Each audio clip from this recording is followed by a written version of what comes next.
Dengan mempelajari Sirah Nabawiyah, maka makin menambah kecintaan kepadanya. Semoga yang subscribe juga dimudahkan jalannya menuju surga.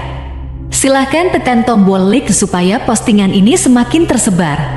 Dan tulis doa serta hajat pemirsa di kolom komentar. Semoga semakin banyak yang mengaminkan, maka semakin cepat terkabul. Nabi Sulaiman alaihi salam adalah manusia terkaya sepanjang sejarah kehidupan manusia di muka bumi.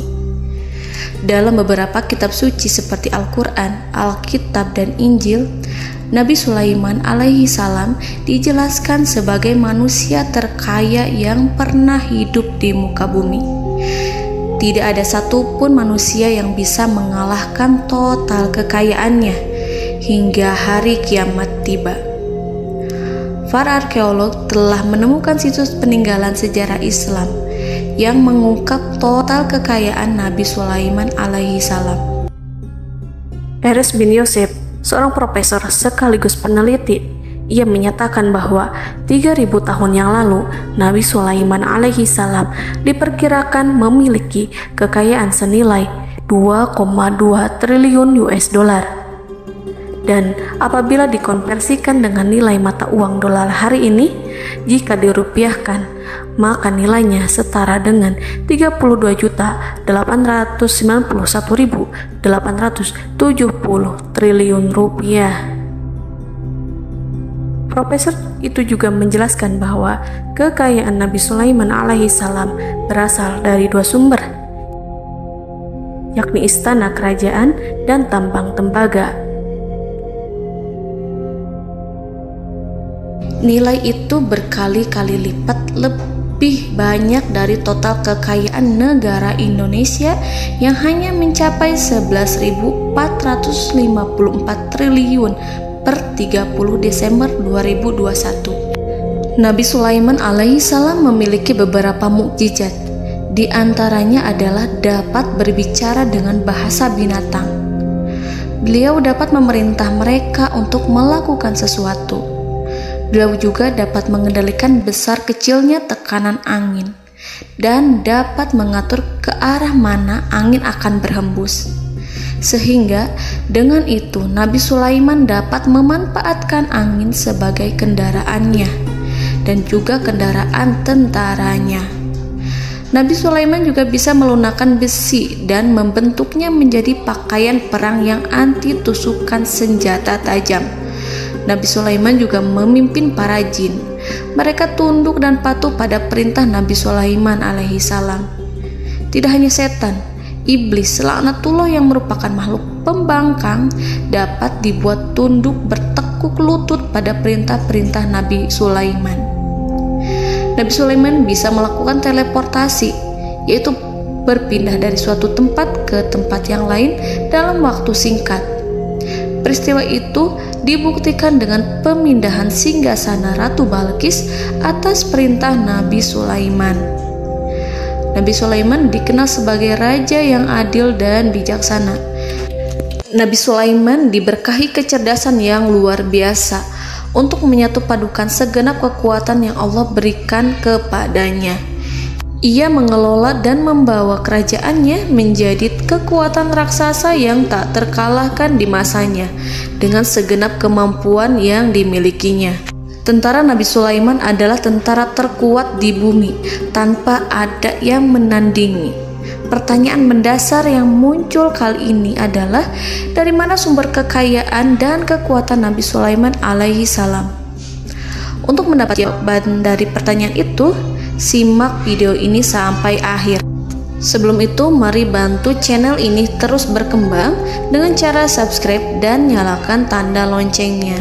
Berikan komentar yang positif dan berikan like serta share video ini. Bismillahirrahmanirrahim. Sungguh kami benar-benar telah menganugerahkan ilmu kepada Daud dan Sulaiman. Keduanya berkata, segala puji bagi Allah yang melebihkan kami dari kebanyakan hamba-hambanya yang mukmin. Sulaiman telah mewarisi Daud dan dia berkata, wahai manusia, kami telah diajari untuk memahami bahasa burung dan kami dianugerahi segala sesuatu. Sesungguhnya semua ini benar-benar karunia yang nyata. Quran Surat An-Naml ayat 15-16. Saudara-saudaraku yang dirahmati Allah, pada ayat di atas disebutkan bahwa Sulaiman telah mewarisi Daud. Nabi Sulaiman mewarisi Nabi Daud dalam sisi kenabian dan kekuasaan, bukan mewarisi harta, karena para nabi tidak mewariskan harta. Sebab sepeninggalan mereka, harta para nabi menjadi sedekah bagi orang-orang yang ada di sekitarnya, yaitu orang-orang fakir dan orang-orang yang membutuhkan. Dan harta para nabi tidak dikhususkan bagi kalangan keluarganya. Rasulullah Shallallahu Alaihi Wasallam bersabda, "Kami para nabi tidak mewariskan." Nabi Sulaiman mewarisi kenabian dari Nabi Daud. Ini adalah hal yang jelas. Allah telah memilihnya sebagai nabi dari Bani Israel. Begitu juga Allah telah memberinya kekuasaan kerajaan sehingga ia menjadi pemimpin Bani Israel. Barangkali sesuatu yang paling penting yang diwarisi oleh Nabi Sulaiman dari Nabi Daud adalah tradisi militer. Kemajuan militer yang dahsyat telah berpindah kepada Nabi Sulaiman. Nabi Daud sebenarnya adalah seorang pengembala kambing yang sangat miskin, tetapi seiring dengan perjalanan waktu, ia menjadi komandan pasukan tiada tanding. Nabi Daud alaihi salam mengetahui bahwa kekuatan hakiki yang mengatur alam semesta adalah kekuatan Allah. Ketika Nabi Daud mengelurkan tangannya dan memegang potongan batu, lalu beliau melemparkannya dengan ketepel ke arah Jalut, kepala Jalut retak dan ambruk menghantam tanah. Ini sebagai bentuk demonstrasi kekuatan darinya. Kehadiran Nabi Daud mengubah pasukan Bani Israel, di mana mereka sebelumnya lari jika berhadapan dengan musuh. Maka kini keberadaan mereka mulai diperhitungkan di masa hidupnya. Nabi Daud mengalami peperangan yang sangat banyak, tapi Al-Quran tidak menceritakan secara terperinci. Hal itu dikarenakan karena Al-Quran adalah kitab dakwah di jalan Allah, bukan kitab sejarah. Al-Quran hanya menceritakan di dalam Al-Quran surat Shad ayat 20, "Dan kami kuatkan kerajaannya, kerajaan Daud." Ayat tersebut berarti bahwa Nabi Daud belum terkalahkan dalam peperangan yang diikutinya. Di samping dukungan yang Allah berikan kepadanya, juga pasukan dan rakyatnya, di mana mereka adalah orang-orang yang bertauhid, menyerahkan diri kepada Allah. Allah Subhanahu wa Ta'ala mengajarkan kepada Nabi Daud hal-hal yang menjadikan pasukannya memiliki keistimewaan yang dengannya mereka dapat mengalahkan pasukan-pasukan lain, pasukan-pasukan besar yang ada di bumi pada saat itu. Allah Subhanahu wa Ta'ala berfirman dalam surat Saba ayat 10, "Dan kami telah melunakkan besi untuknya." Baju besi mungkin akan menjadi masalah dalam benak kita. Ketika orang-orang yang berperang, baju besi cukup mengganggu gerakan mereka. Kita bisa membayangkan ketika ada dua orang berperang, salah satu dapat bergerak bebas, sementara yang lainnya tidak leluasa bergerak karena tertahan dengan pakaiannya. Namun, dengan kekuasaan Allah, Nabi Daud dapat melunakkan besi dan membuat baju besi yang ringan, yang mudah untuk digunakan. Ini adalah kemajuan penting yang Allah berikan kepada Nabi Daud dan tentaranya. Kemajuan itu kemudian diajarkan, diwariskan dan dimiliki oleh Nabi Sulaiman alaihi salam. Nabi Sulaiman memiliki pasukan dahsyat yang melebihi pasukan manapun di bumi saat itu, atau bahkan mungkin saat ini. Bahkan Allah menambahkan karunia-Nya kepada Nabi Sulaiman yang disebutkan dalam Al-Quran surat An-Naml ayat 16.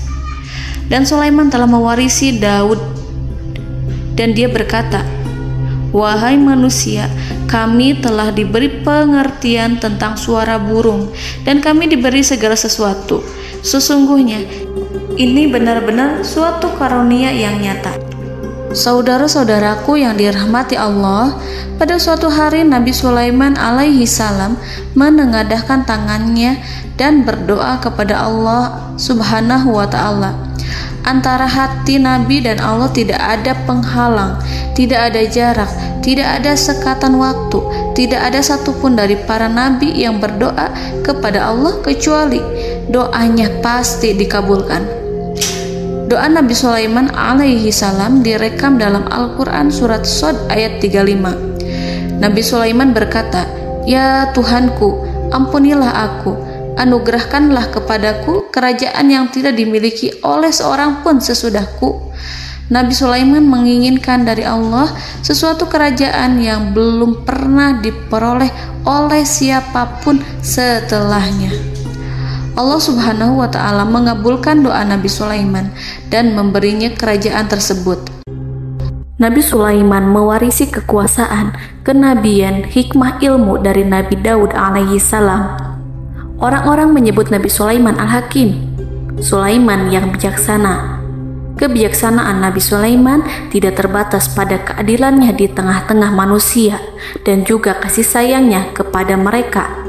Namun, kebijaksanaan Nabi Sulaiman juga berlaku di kalangan burung dan binatang lainnya. Nabi Daud juga mengenal bahasa burung, tetapi Nabi Sulaiman dapat berbicara dengan bahasa burung. Bahkan, ia dapat menggantikannya sebagai pembantunya. Ketika Nabi Daud bertasbih di gunung, burung-burung serta binatang buas ikut bertasbih bersamanya. Bahkan angin pun berhenti untuk mendengarkan tasbih itu. Sedangkan Nabi Sulaiman alaihi salam, Allah Subhanahu wa ta'ala memberinya karunia lebih dari itu, di mana binatang-binatang buas tunduk padanya, begitu juga angin dan burung. Saudara-saudaraku yang dirahmati Allah, Nabi Sulaiman alaihi salam mampu mendengarkan bisikan semut yang berbicara kepada sesama mereka. Bahkan ia mampu memerintahkan semut tersebut sehingga semut itu menjadi taat pada perintahnya. Pasukan Nabi Sulaiman memiliki kekuatan yang sangat dahsyat. Belum pernah ada di dunia ini satu pasukan pun yang memiliki kekuatan seperti itu. Kekuatan Nabi Sulaiman berasal dari beberapa kombinasi yang sangat mengagumkan, sehingga karenanya ia tidak dapat tertandingi. Kekuatan itu terdiri dari manusia, binatang-binatang, jin, dan lain sebagainya. Kita mengetahui bahwa jin adalah makhluk Allah dan manusia tidak mampu melihatnya atau menghadirkannya atau meminta pertolongan kepadanya. Sedangkan Nabi Sulaiman telah diberi Allah suatu kemampuan untuk menundukkan jin, memperkerjakan mereka sebagai tentara di tengah-tengah peperangan. Bahkan ia mampu menjadikan mereka sebagai pekerja-pekerja kasar di kerajaannya saat tidak ada peperangan. Oleh sebab itu, ketika ada pasukan lain yang mencoba melawan pasukan Nabi Sulaiman, mustahil mereka akan mendapatkan kemenangan. Bahkan pasukan Nabi Sulaiman diperkuat oleh pasukan burung. Burung di pasukan Nabi Sulaiman memerankan tugas penting, yaitu menjadi agen intelijen. Kita mengetahui bahwa peranan informasi saat peperangan adalah hal yang penting. Dari informasi tersebut, pasukan dapat mengetahui keadaan lawannya. Demikianlah peranan burung pada pasukan Sulaiman. Ia terbang di tengah-tengah musuh. Kemudian, ia kembali kepada Nabi Sulaiman untuk menyampaikan berita tentang keadaan lawannya. Di samping jin dan burung, Allah juga menundukkan angin untuk Nabi Sulaiman. Nabi Sulaiman dapat memerintahkan angin dan ia mampu untuk menaiki angin tersebut. Dalam Al-Quran surat Shad ayat 36-40, Allah Subhanahu wa ta'ala berfirman, "Kami tundukkan kepada angin yang berhembus dengan baik menurut kemana saja yang dikehendaki Sulaiman. Dan kami tundukkan pula kepadanya setan-setan, semuanya ahli bangunan dan penyelam, dan setan yang lain yang terikat dalam belenggu. Inilah anugerah kami, maka berikanlah kepada orang lain atau tahanlah untuk dirimu tanpa perhitungan, dan sesungguhnya dia mempunyai kedudukan yang dekat pada sisi kami dan tempat kembali yang baik." Saudara-saudaraku yang dirahmati Allah, Allah Subhanahu wa Ta'ala juga memberikan kemampuan yang tak seorang pun dari para nabi mendapatkannya, yaitu kemampuan untuk memerintah setan. Setan adalah salah satu bagian dari jin. Ia adalah kelompok yang celaka dari bangsa jin. Kelompok ini sebenarnya tidak mampu dikuasai oleh manusia. Bahkan jin yang soleh tidak dapat mengatur setan. Adapun Nabi Sulaiman, Allah telah memberinya kekuasaan untuk menundukkan setan dan mempekerjakannya, bahkan mengikatnya dengan rantai serta menghukumnya jika ia menentang pada perintahnya. Setan membangun untuk Sulaiman istana-istana, patung-patung dan alat-alat perang. Bahkan setan-setan itu menyelam ke dasar lautan untuk mengeluarkan permata dan yakut untuk Sulaiman. Jika di antara setan yang menentang perintahnya, maka Nabi Sulaiman alaihi salam mengikatnya dengan rantai. Ini semua menunjukkan kekayaan Nabi Sulaiman dan kekuasaannya, di mana ia mampu mengatur banyak makhluk di bumi ini. Tentu saja, kemampuan itu semua adalah atas izin dari Allah Subhanahu wa Ta'ala sebagai mukjizat darinya. Allah Subhanahu wa Ta'ala berfirman dalam Al-Quran surat Saba ayat 12, dan sebagian dari jin adalah yang bekerja di hadapannya di bawah kekuasaannya dengan izin Tuhannya, dan siapa yang menyimpang di antara mereka dari perintah kami, maka kami rasakan kepadanya azab neraka yang apinya menyala-nyala. Para jin itu membuat untuk Sulaiman apa yang dikehendakinya, dari gedung-gedung yang tinggi, patung-patung, dan piring-piring yang besarnya seperti kolam, atau periuk yang tetap berada di atas tungku. Saudara-saudaraku yang dirahmati Allah, Nabi Sulaiman yang bijaksana adalah penguasa yang tak tertandingi di muka bumi. Meskipun memperoleh nikmat-nikmat khusus yang agung itu yang Allah berikan kepada Sulaiman, beliau tetap menunjukkan dirinya sebagai manusia yang paling banyak berzikir kepada Allah dan manusia yang paling banyak bersyukur di zamannya. Saudara-saudaraku yang dirahmati Allah, sebagaimana Allah Subhanahu wa Ta'ala memberikan nikmat kepada ayahnya Nabi Daud alaihi salam, di mana ia mampu melunakkan besi, dan Allah mengajarinya bagaimana cara mencairkan besi, maka Nabi Sulaiman alaihi salam dapat memanfaatkan tembaga yang cair untuk peperangan. Dan juga di saat perdamaian, pada saat peperangan, beliau mencampur tembaga dengan besi dan menjadikannya perunggu. Mereka menggunakan senjata-senjata perunggu dalam peperangan seperti pedang, baju besi, dan juga pisau. Senjata-senjata ini adalah senjata yang paling kuat pada saat itu.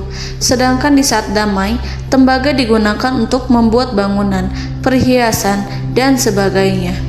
Meskipun Nabi Sulaiman mendapatkan nikmat yang besar dan karunia yang khusus, Allah Subhanahu wa Ta'ala mengujinya dengan suatu ujian yang dahsyat. Ujian yang akan selalu datang kepada seorang hamba yang soleh. Ketika hamba itu mendapatkan kedudukan besar, maka ujiannya pun menjadi besar. Allah Subhanahu wa Ta'ala menguji Nabi Sulaiman dengan penyakit. Diceritakan oleh Fahru Roji, Nabi Sulaiman diuji dengan suatu penyakit yang keras, di mana kedokteran saat itu tidak dapat dan tidak mampu mengatasinya. Sakitnya Nabi Sulaiman sangat keras sehingga para dokter dari kalangan manusia ataupun jin tidak mampu menghilangkan penyakit itu. Lalu burung-burung menghadirkan rumput-rumput yang dianggapnya sebagai obat, tetapi Nabi Sulaiman tak kunjung sembuh. Semakin hari penyakit Nabi Sulaiman semakin menjadi-jadi, sehingga ketika Nabi Sulaiman duduk di atas kursi, ia duduk bagaikan tubuh tanpa roh. Seakan-akan ia mati karena saking keras penyakit yang dideritanya. Sakit yang diderita oleh Nabi Sulaiman alaihi salam berlangsung sangat lama. Namun Nabi Sulaiman tidak henti-hentinya berzikir kepada Allah dan meminta kesembuhan kepadanya, serta selalu beristighfar dan mengungkapkan rasa cinta kepadanya. Selesailah ujian Allah terhadap hambanya Nabi Sulaiman. Beliau pun sembuh Nabi Sulaiman merasakan kembali kesehatannya setelah ia mengetahui segala kejayaan dan segala kekuasaan serta segala kebesarannya tidak lagi mampu menghilangkan penyakit yang dideritanya kecuali jika Allah menghendaki. Saudara-saudaraku yang dirahmati Allah, Nabi Sulaiman telah membangun tempat ibadah, tempat sujud, sehingga manusia menyembah Allah di dalamnya. Orang-orang yang membangunnya berjumlah puluhan ribu orang. Tentu setiap kelompok dari mereka memiliki pekerjaan masing-masing. Di antara mereka ada yang mencairkan tembaga, di antara mereka ada yang tukang pahat, ada yang tukang ukir, ada yang membelah batu, ada yang memotong kayu, ada yang mendatangkan rumput-rumput dari Libanon, ada yang mendatangkan emas dan menjadikannya lempengan-lempengan yang mengkilat untuk menutupi kayu serta untuk melapisi dinding-dinding. Bahkan golongan jin pun membantu membangun tempat tersebut, tentu dengan perintah dan bimbingan Nabi Sulaiman. Mereka membuat patung-patung yang besar, membuat bejana yang besar untuk tempat makan para tentara dan pekerja, yaitu bejana seperti gunung. Karena saking berat dan besarnya, mereka juga membuat tempat-tempat minum yang besarnya seperti kolam. Nabi Sulaiman mengawasi para pekerjanya dan juga mengurusi masyarakatnya, di mana beliau mengenali problem mereka dan berusaha memecahkannya. Beliau juga mengawasi pasukan dari kalangan binatang dan burung. Beliau mengetahui apabila ada satu di antara mereka yang tidak datang, kemana ia pergi serta mengapa ia pergi. Nabi Sulaiman menguasai pengetahuan itu semua. Nabi Sulaiman bukan hanya mengetahui problem tentara-tentaranya dari kalangan manusia ataupun tentaranya dari kalangan burung, namun ia juga menunjukkan kasih sayang terhadap semut, di mana beliau mendengar bisikannya dan tidak suka untuk menginjaknya. Nabi Sulaiman selalu menundukkan kepalanya ke bumi sebagai bentuk rasa rendah diri dan syukur kepada Allah. Pada suatu hari, Nabi Sulaiman alaihi salam berjalan di depan tentaranya dan tiba-tiba ia mendengar suara semut yang berkata kepada temannya dari kalangan semut. Hal itu terekam dalam Al-Quran surat An-Naml ayat 18-19. Wahai semut-semut, masuklah ke dalam sarang-sarangmu agar kamu tidak terinjak oleh Sulaiman dan tentaranya, sedangkan mereka tidak menyadarinya. Nabi Sulaiman alaihi salam tersenyum mendengar itu dan ia berdoa, "Ya Allah, ya Tuhanku, berilah aku ilham untuk tetap mensyukuri nikmat-Mu yang telah Engkau anugerahkan kepadaku dan kepada kedua orang ibu bapakku, dan untuk mengerjakan amal soleh yang Kau ridhoi, dan masukkanlah aku ke dalam rahmat-Mu, ke dalam golongan hamba-hamba-Mu yang soleh." Saudara-saudaraku yang dirahmati Allah, meskipun Nabi Sulaiman mendapatkan kekuasaan dan memiliki tentara yang besar, namun beliau menunjukkan kasih sayang terhadap bangsa semut. Beliau mendengarkan bisikannya dan melihat semut yang ada di depannya. Oleh karena itu, tak mungkin baginya untuk menginjak golongan semut itu.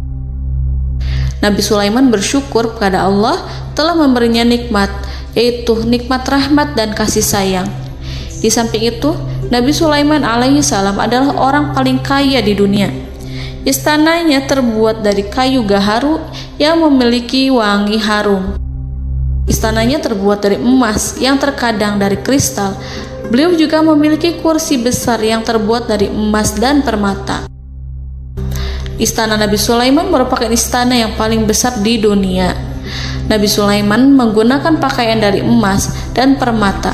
Meskipun demikian, Nabi Sulaiman tetap menunjukkan sebagai hamba yang berserah diri dan rendah diri di hadapan Allah Subhanahu wa Ta'ala. Nabi Sulaiman yang merendahkan diri di hadapan Allah, ia selalu sujud kepada Allah, sebagaimana ayahnya yang selalu bertasbih pada Allah. Nabi Sulaiman selalu melantunkan lagu-lagu cinta ilahi dan hanya memuji Allah Subhanahu wa Ta'ala. Pada suatu hari, Nabi Sulaiman alaihi salam mengeluarkan perintah kepada pasukannya untuk bersiap-siap.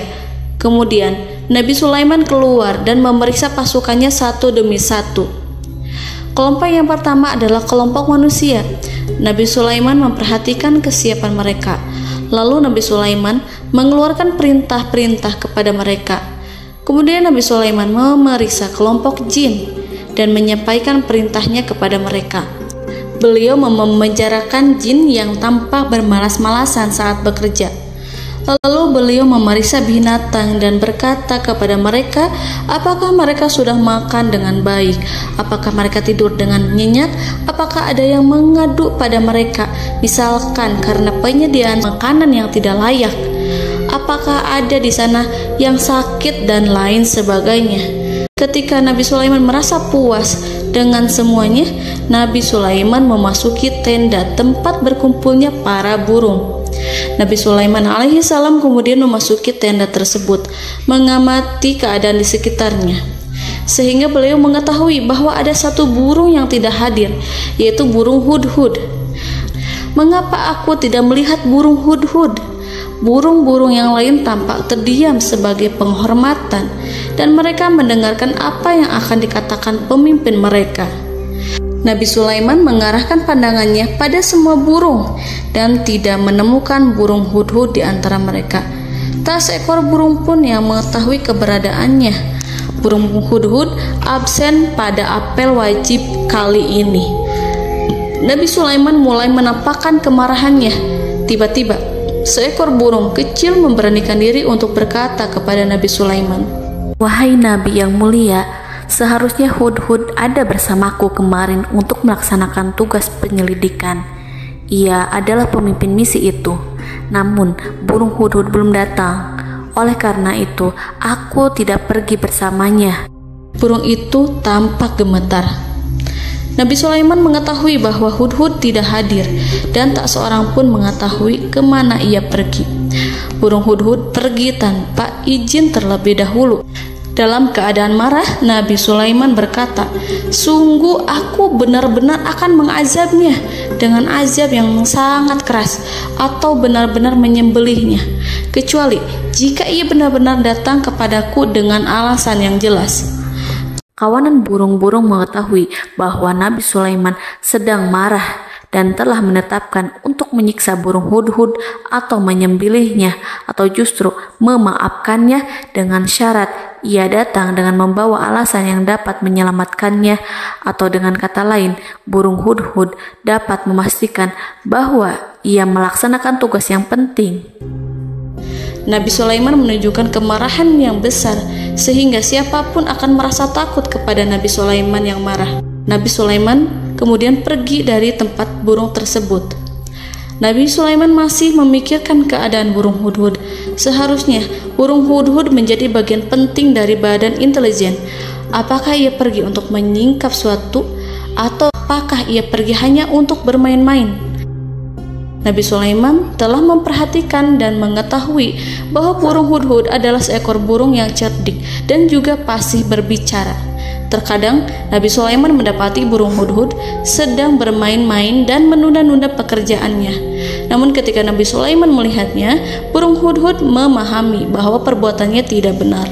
Oleh karena itu, ia tidak boleh menyampur adukan antara waktu serius dan waktu bermain. Tidak lama setelah itu, burung hudhud tiba di tempat para burung.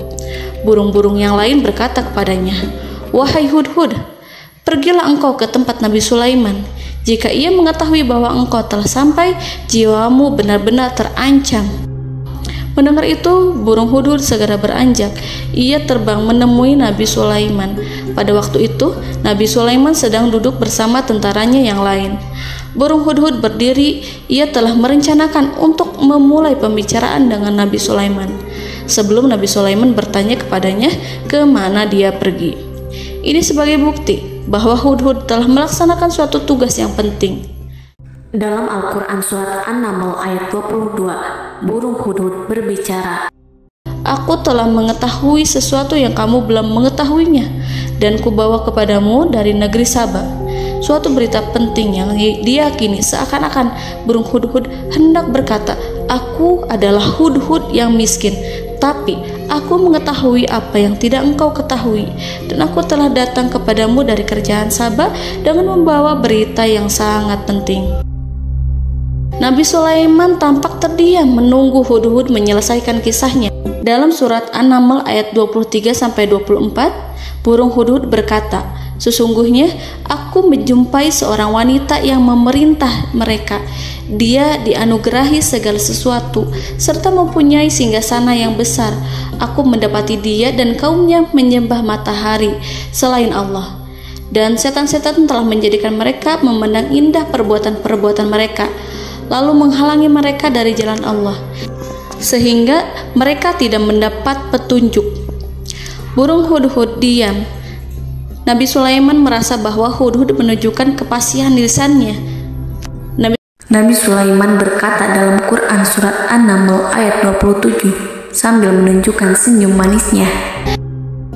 Nabi Sulaiman berkata, "Akan kami lihat apakah kamu benar wahai hudhud, ataukah kamu termasuk orang-orang yang berdusta." Seakan-akan burung hudhud ingin mengatakan, "Aku tidak berbohong, wahai Nabi yang mulia."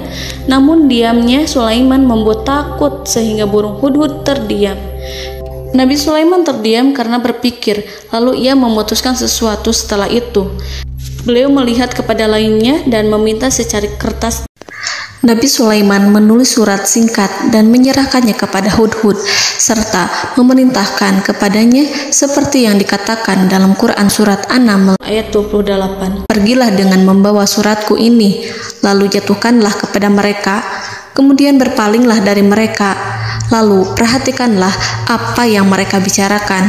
Al-Quranul Karim hanya menceritakan dalam Quran surat An-Naml bagaimana perginya hudhud dan bagaimana ia menyerahkan surat itu. Lalu Al-Quran langsung menyebut keadaan kerajaan Balqis yang saat itu sedang membaca surat di depan para pembesar kerajaan dan para menterinya.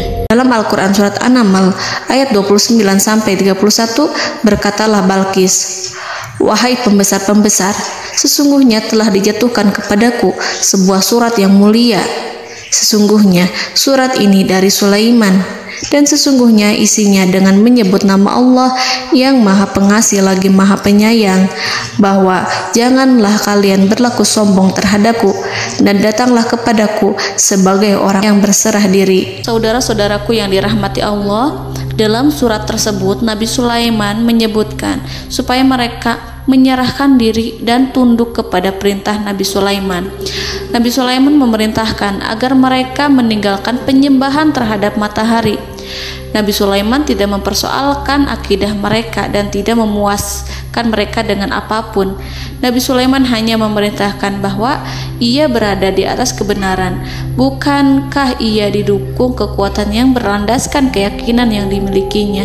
Nabi Sulaiman hanya memerintahkan mereka agar tunduk dan patuh kepadanya. Ratu Sabak menyampaikan surat tersebut di tengah-tengah kaumnya.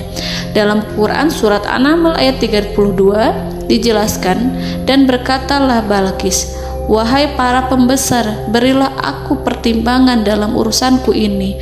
Aku tidak pernah memutuskan sesuatu persoalan sebelum kamu berada dalam majelisku." Saudara-saudaraku yang dirahmati Allah, para pembesar istana Balqis menentang surat tersebut. Isi surat itu membangkitkan kesombongan kaum Sabak, di mana mereka merasa lebih kuat. Mereka mengetahui bahwa di sana ada seorang yang mencoba menentang mereka dan mengisyaratkan peperangan kepada mereka. Lalu ia meminta kepada mereka untuk memenuhi syarat-syaratnya sebelum terjadinya peperangan dan kekalahan. Dalam surat An-Naml ayat 33, mereka menjawab, "Kita adalah orang-orang yang memiliki kekuatan dan juga memiliki keberanian yang sangat besar dalam peperangan. Dan keputusan berada di tanganmu, wahai rajaku. Maka pertimbangkanlah apa yang akan kamu perintahkan." Saudara-saudaraku yang dirahmati Allah, para pembesar kaum Sabak seakan ingin berkata, "Kita siap untuk melaksanakan perang." Tampaknya ratu itu memiliki kebijakan yang lebih baik dari pembesar kaumnya. Surat Sulaiman itu membuatnya berpikir lebih jernih dan lebih berhati-hati. Ia berusaha sebisa mungkin menghindari peperangan. Ratu itu berpikir dalam tempo yang lama. Nama Sulaiman tidak diketahuinya dan ia pun belum pernah mendengarnya. Oleh karena itu, Ratu kaum Sabak tidak mampu mengetahui dan mendeteksi seberapa besar kekuatan Nabi Sulaiman.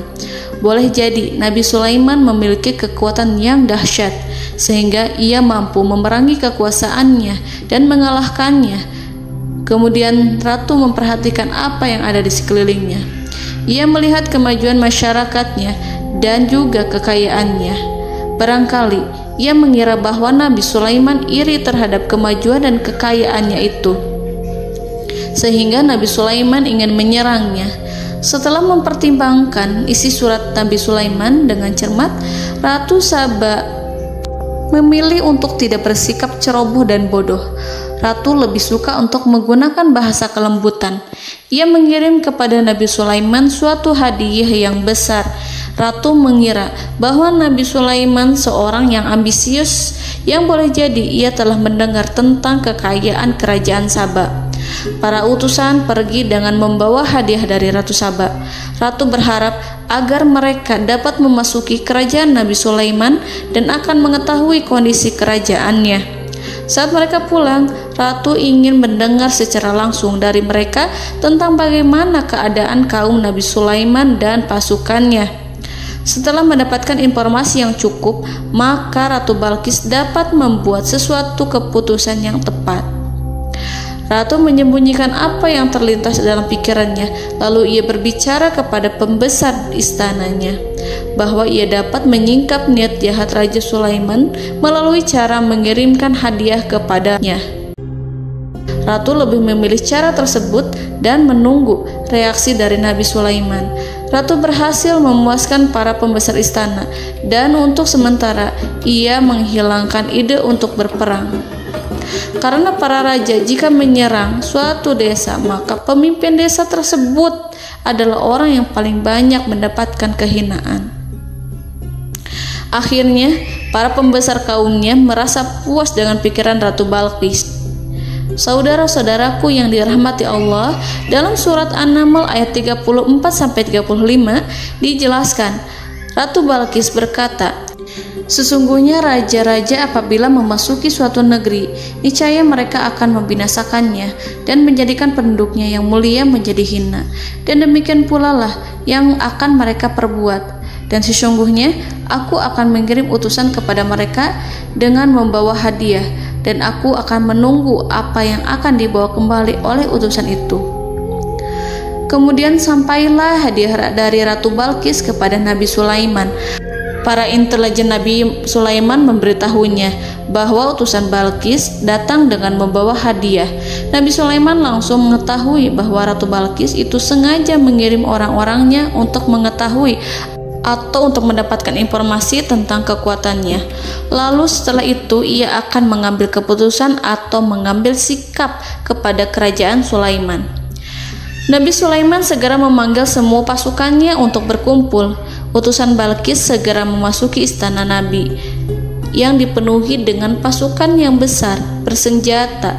Melihat itu, utusan Ratu Balqis tercengang dan terkejut ketika mereka melihat kekayaan yang mereka bawa tidak ada apa-apanya dibandingkan dengan kerajaan Nabi Sulaiman.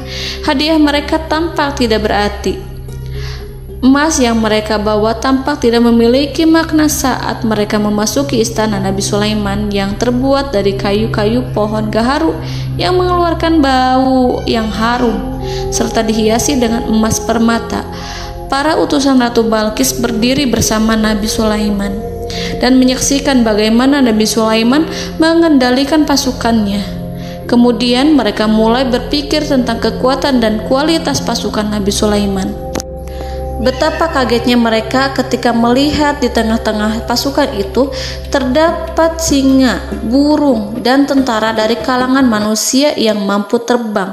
Mereka pun sadar bahwa mereka di hadapan pasukan yang tiada tandingannya. Selesailah demonstrasi pasukan Nabi Sulaiman. Kemudian para utusan ratu dipersilahkan maju ke tempat hidangan makanan. Para utusan itu sangat terkejut ketika melihat berbagai macam makanan dari penjuru dunia ada di depannya. Dan di antara makanan itu terdapat pula makanan yang biasa ditemukan di negeri mereka. Tetapi mereka melihat bahwa makanan itu memiliki rasa yang lebih istimewa. Selain itu, piring-piring yang ada di depan mereka terbuat dari emas dan mereka dilayani oleh laki-laki yang berhias dengan emas. Di meja makan itu terdapat burung, ikan laut, dan berbagai macam daging yang mereka tidak mampu lagi membedakan daging apa itu. Nabi Sulaiman tidak makan bersama mereka, tapi beliau makan dengan menggunakan piring yang terbuat dari kayu. Beliau memakan roti yang kering yang dicampur dengan minyak. Inilah makanan yang dipilih Nabi Sulaiman. Makan bersama mereka dalam keadaan diam, mereka merasa kehadiran Nabi Sulaiman menciptakan suatu wibawa yang luar biasa. Selesai perjamuan itu, lalu dengan sangat malu mereka menyerahkan hadiah dari Ratu Balqis kepada Nabi Sulaiman. Hadiah itu berupa emas yang bagi mereka hadiah itu sangat bernilai tinggi. Tapi di sini hadiah itu tampak kecil di hadapan kekayaan Nabi Sulaiman yang sangat mengagumkan. Nabi Sulaiman memperhatikan hadiah dari Ratu Balqis itu dan berkata dalam Quran surat An-Naml ayat 36, "Maka apa yang diberikan Allah kepadaku lebih baik daripada apa yang diberikannya kepadamu, tetapi kamu merasa bangga dengan hadiahmu." Saudara-saudaraku, Raja Sulaiman menyingkap dengan kata-katanya yang singkat itu penolakannya terhadap hadiah mereka. Ia memberitahu utusan itu bahwa ia tidak menerima hadiah tersebut. Ia tidak merasa puas dengan hadiah itu. Yang membuatnya puas hanyalah, janganlah kalian berlaku sombong terhadapku dan datanglah kepadaku sebagai orang-orang yang berserah diri. Lalu Nabi Sulaiman berkata kepada mereka dengan pelan. Hal itu diabadikan dalam Al-Quran surat An-Naml ayat 37. "Kembalilah kepada mereka, sungguh kami akan mendatangi mereka dengan bala tentara yang mereka tidak kuasa melawannya. Dan pasti kami akan mengusir mereka dari negara itu, yaitu negeri Saba, dengan terhina. Dan mereka akan menjadi tawanan-tawanan yang hina." Saudara-saudaraku yang dirahmati Allah, Nabi Sulaiman kemudian meninggalkan para utusan ratu setelah terlebih dahulu mengancam mereka. Para utusan itu berharap agar Nabi Sulaiman mau menunggu kunjungan Ratu Balqis yang akan membawa misi perdamaian. Akhirnya, sampailah para utusan Ratu Balqis ke negeri Saba. Mereka segera menuju istana sang ratu. Mereka memberitahu bahwa negeri mereka ada di ujung tanduk. Mereka menceritakan kepada ratu tentang kekuatan Nabi Sulaiman dan tidak mungkin bagi mereka mampu melawannya. Mereka meyakinkan Ratu Balqis bahwa ia harus mengunjunginya dan melihat sendiri bagaimana kebesaran kerajaan Nabi Sulaiman. Kemudian Ratu Balqis menyiapkan dirinya untuk pergi menuju kerajaan Nabi Sulaiman. Nabi Sulaiman duduk di kursi kerajaan di tengah-tengah para pembesarnya dan para menterinya, serta para komandan pasukannya. Beliau berpikir tentang sosok Balqis. Nabi Sulaiman mengetahui bahwa Balqis menuju tempatnya. Balqis dikelilingi rasa takut. Nabi Sulaiman berpikir sejenak tentang bagaimana matahari disembah. Ia memikirkan bagaimana informasi yang diterima oleh intelijennya tentang kemajuan kerajaan Balqis dalam bidang kesenian dan ilmu pengetahuan. Nabi Sulaiman bertanya kepada dirinya sendiri, apakah kemajuan menjadi penghalang untuk mengetahui kebenaran? Apakah ratu itu senang dengan kekuatan yang dicapainya? Dan ia membayangkan bahwa kekuatannya adalah segalanya. Dengan kemajuan yang dimilikinya, Nabi Sulaiman ingin membuat kejutan agar ratu mengetahui bahwa Islam yang diyakini oleh Nabi Sulaiman adalah satu-satunya yang mampu mendatangkan kemajuan dan kekuatan yang hakiki, sehingga ia dapat membandingkan antara keyakinannya dalam menyembah matahari beserta kemajuan yang dicapainya dengan keyakinan Nabi Sulaiman beserta kemajuan yang diraihnya.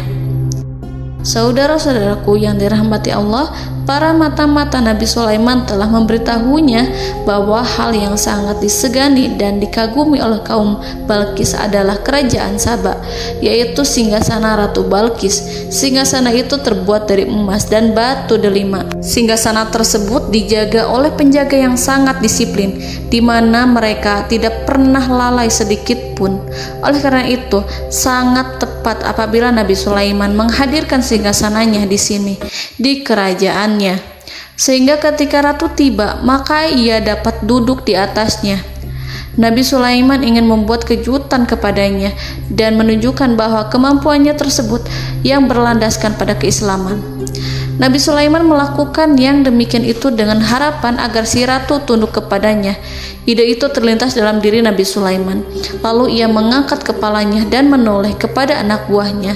Hal itu diabadikan dalam Quran Surat An-Naml ayat 38. Wahai para pembesar, siapakah di antara kamu sekalian yang sanggup membawa singgasananya kepadaku sebelum mereka datang kepadaku sebagai orang-orang yang berserah diri?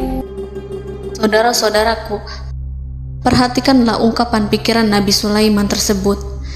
Semua pemikirannya berkisar tentang keislaman para penyembah matahari, tentang bagaimana beliau dapat memberikan petunjuk kepada mereka di jalan Allah.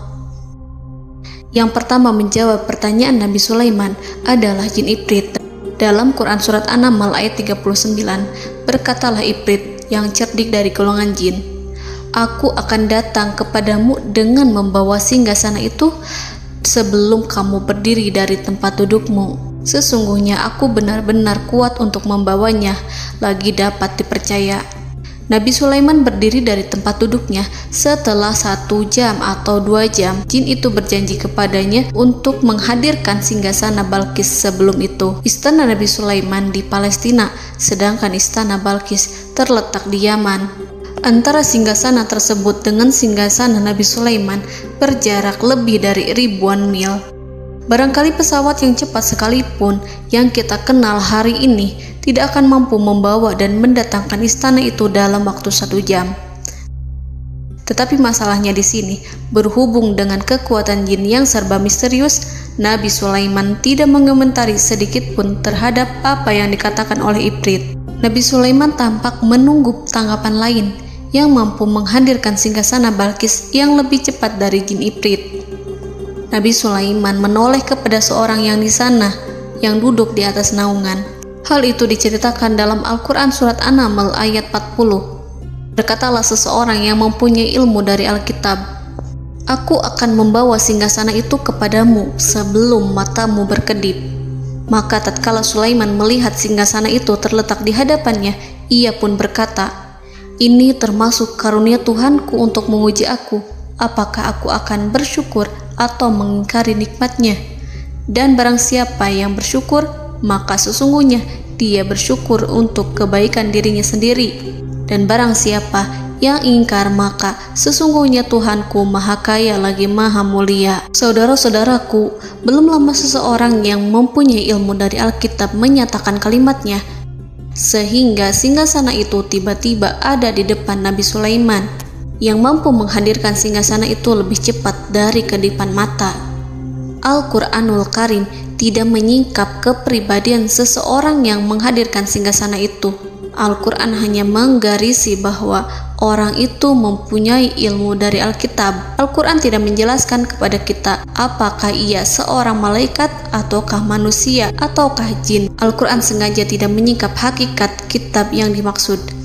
Saudara-saudaraku yang dirahmati Allah, setelah melihat singgasana itu, Nabi Sulaiman bersyukur kepada Allah. Ia mulai memperhatikan singgasana sang ratu.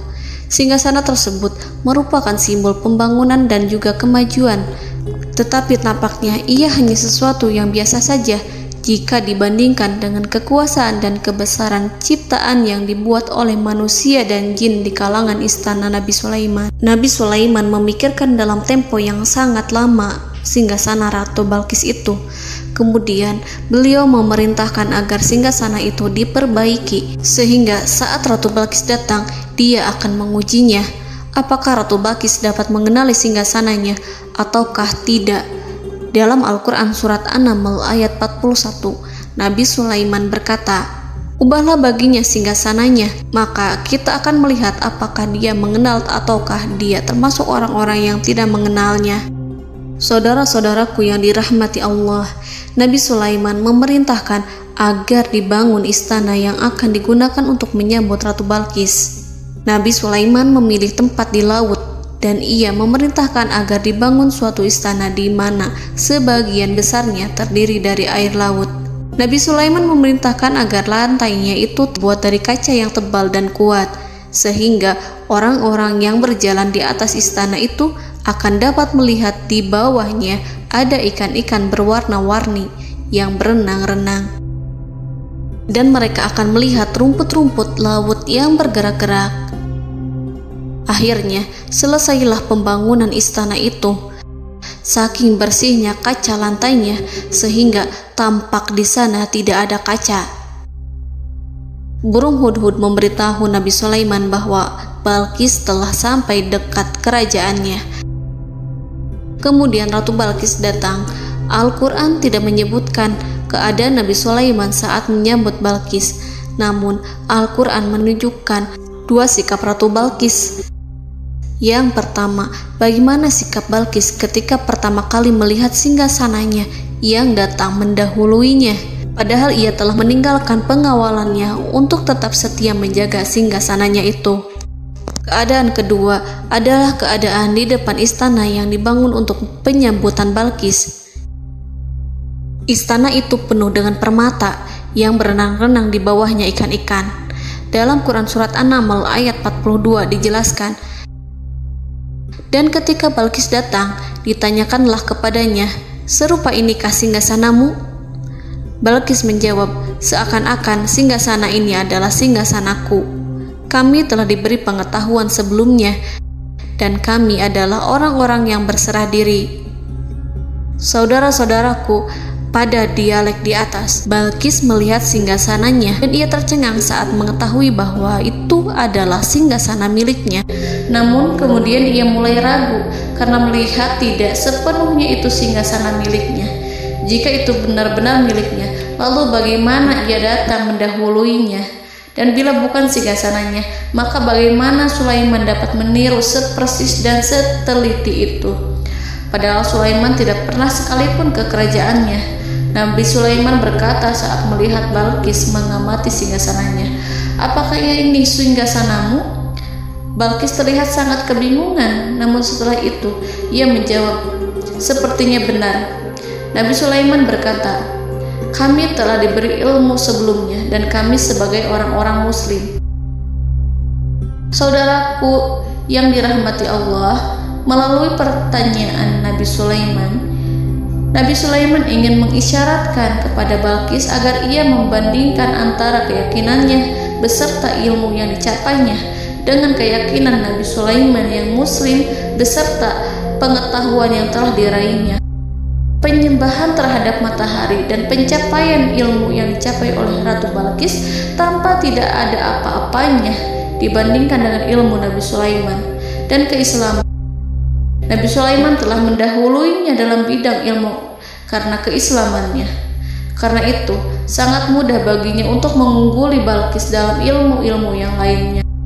Demikianlah yang disyaratkan dalam pertanyaan Nabi Sulaiman kepada Ratu Balqis. Ratu Saba itu mengetahui bahwa ini adalah singgasananya, di mana singgasana itu datang lebih dahulu daripada dirinya. Beberapa bagian darinya telah diubah saat Balqis masih di perjalanan menuju ke tempat Nabi Sulaiman. Ia berpikir kemampuan apa yang dimiliki Nabi Sulaiman. Ratu Balqis tercengang melihat apa yang disaksikannya, yang berupa buah dari keimanan Nabi Sulaiman dan hubungannya dengan Allah Subhanahu wa Ta'ala. Sebagaimana Balqis juga tercengang ketika melihat kemajuan di bidang ilmu pembangunan, seni, dan ilmu-ilmu yang lainnya. Maka ia tidak lebih kagum lagi saat melihat hubungan yang kuat antara keislaman Nabi Sulaiman dengan ilmunya serta kemajuan yang diraihnya. Dalam Al-Quran Surat An-Naml ayat 43 dijelaskan, dan apa yang disembahnya selama ini selain Allah mencegahnya untuk melahirkan keislamannya, karena sesungguhnya ia terdahulu termasuk orang-orang yang kafir. Saudara-saudaraku yang dirahmati Allah, berguncanglah dalam benak Balqis ribuan hal ketika melihat keyakinan kaumnya runtuh di hadapan Nabi Sulaiman. Ia menyadari matahari yang disembahnya hanya merupakan ciptaan Allah, dan Allah lah yang menggerakkannya untuk hamba-hambanya. Lalu terbitlah matahari kebenaran dalam dirinya. Hatinya diterangi oleh cahaya baru yang tidak akan tenggelam seperti tenggelamnya matahari. Masa keislamannya hanya menunggu waktu. Ratu Balqis memilih waktu yang tepat untuk mengumumkan keislamannya. Allah Subhanahu wa Ta'ala berfirman dalam Quran Surat An-Naml ayat 44. Dikatakan kepadanya, masuklah ke dalam istana. Maka tatkala ia melihat lantai istana itu, dikiranya kolam air yang besar dan disingkapnya 2 betisnya. Berkatalah Sulaiman, sesungguhnya ia adalah istana licin yang terbuat dari kaca. Berkatalah Balqis, wahai Tuhanku, sesungguhnya aku telah berbuat zalim terhadap diriku dan aku berserah diri bersama Sulaiman kepada Allah Tuhan semesta alam.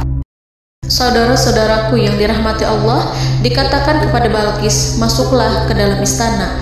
Ketika ia masuk, maka ia tidak menyaksikan adanya kaca, tetapi ia melihat air, sehingga ia mengira akan bersinggungan dengan air.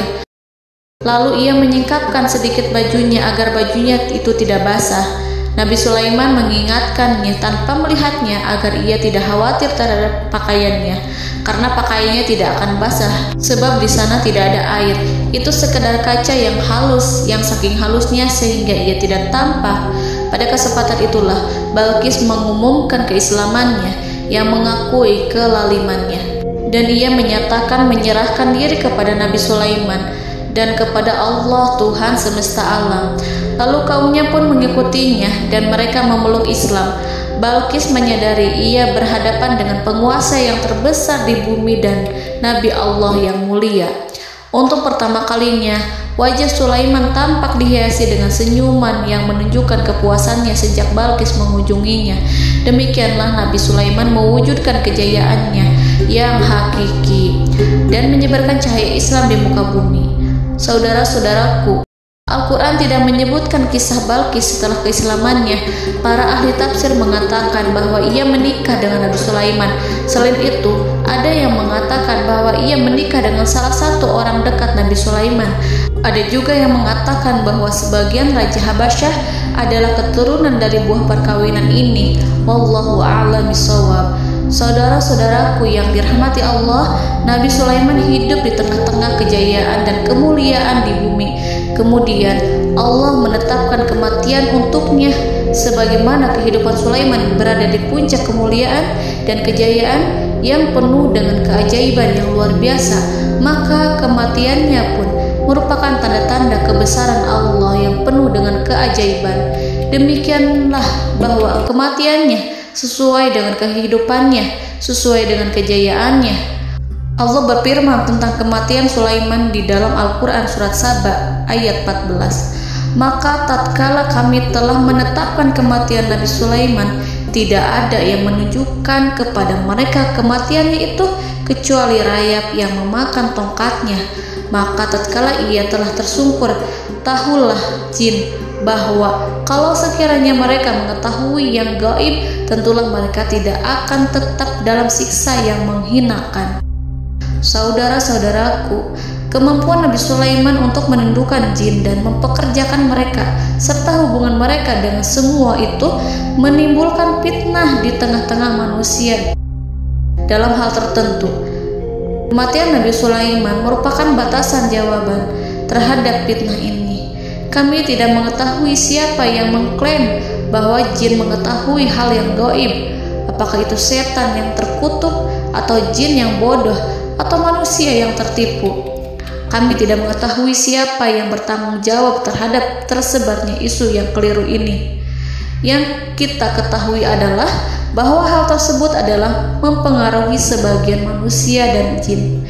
Barangkali manusia berkata kepada diri mereka, selama jin melakukan perbuatan yang luar biasa ini, maka apa gerangan yang menjadikan mereka tidak mengetahui hal yang gaib itu? Manusia itu lupa bahwa kunci kegaiban berada di tangan Allah. Masalah ilmu gaib tidak akan mampu dikuasai oleh jin dan manusia. Hanya Dia yang mengetahuinya, dan manusia diberitahu hanya sedikit sekali. Saudara-saudaraku yang dirahmati Allah, seakan-akan Allah telah merencanakan bahwa kematian Sulaiman bertujuan untuk menghancurkan pemikiran itu, yaitu pemikiran bahwa jin mengetahui hal-hal yang gaib. Jin bekerja untuk Nabi Sulaiman selama beliau hidup, dan tatkala beliau meninggal, maka tugas mereka menjadi bebas. Nabi Sulaiman meninggal tanpa diketahui oleh jin, sehingga mereka tetap bekerja untuk mereka, tetap mengabdi kepada Sulaiman. Seandainya mereka mengetahui hal yang gaib, niscaya mereka tidak akan meneruskan pekerjaan mereka. Saudara-saudaraku, pada suatu hari Nabi Sulaiman memasuki mihrabnya untuk itikaf ibadah dan beribadah kepada Allah. Tak seorang pun yang berani mengganggu khalwatnya. Mihrab Sulaiman terletak di puncak gunung dan dindingnya terbuat dari permata.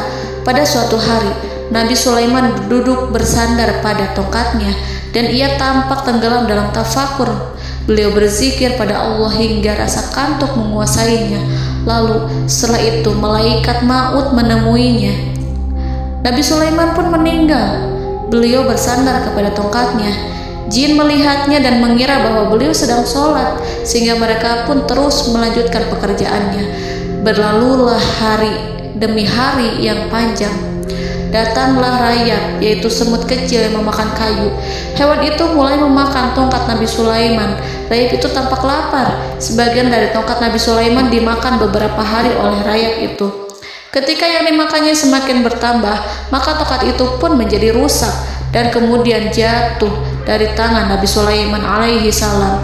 Tubuh mulia itu kehilangan keseimbangan dan kemudian jatuh terhempas di bumi. Tatkala tubuh suci itu tersungkur, maka manusia segera menuju ke arahnya. Mereka menyadari dan mengetahui bahwa Nabi Sulaiman telah meninggal dalam waktu yang lama. Jin menyadari bahwa mereka tidak mengetahui hal yang gaib, dan manusia pun mengetahui hakikat ini. Seandainya jin mengetahui hal yang gaib, niscaya ia tidak akan meneruskan siksa yang hina. Mereka tidak akan bekerja kepada Sulaiman. Demikianlah Nabi Sulaiman alaihi salam meninggal dalam keadaan duduk dan sholat di mihrabnya. Lalu berita itu tersebar bagaikan api di bumi. Manusia, burung, dan binatang buas mengantarkan jenazah Nabi Sulaiman. Sekawanan burung tampak sedih dan menangis. Semua makhluk bersedih. Akhirnya tak seorang pun mengetahui bahasa burung di bumi. Meninggallah seorang yang memahami pembicaraan burung, binatang-binatang, jin, dan lain sebagainya. Burung-burung itu berkata, betapa beratnya kehidupan di tengah orang-orang yang tidak mengetahui pembicaraan kita. Allahu a'lam.